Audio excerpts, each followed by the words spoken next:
এর সামনে নাভারোকে হত্যা করে। মৃত্যুর আগে নাভারোর প্রচণ্ড খিঁচুনি শুরু হয়। সেই খিঁচুনির ফলে নাভারোর একটি পা কার্বেলান মহাকাশযানের লিভারকে আঘাত করে।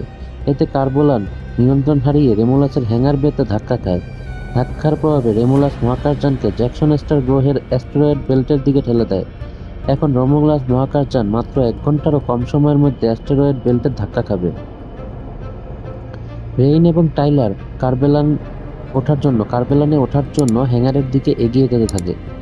কিছু দূর যাওয়ার পর তারা লক্ষ্য করে অ্যান্ডি তাদের সঙ্গে নেই। অ্যান্ডিকে খুঁজতে গিয়ে তারা দেখতে পায় যে অ্যান্ডি রুটের সাথে ওয়েল্যান্ড ইউটানি কর্পোরেশনের অ্যান্ড্রয়েডদের উদ্দেশ্য নিয়ে আলোচনা করছে। এরপর অ্যান্ডি তাদের সঙ্গে যোগ দেয়।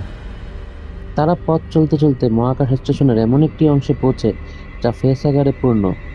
কার্বেলানে ওঠার জন্য হ্যাঙ্গারে পৌঁছতে হলে তাদের অবশ্যই এই বিপজ্জনক অংশটি অতিক্রম করতে হবে। তারা বুঝতে পারে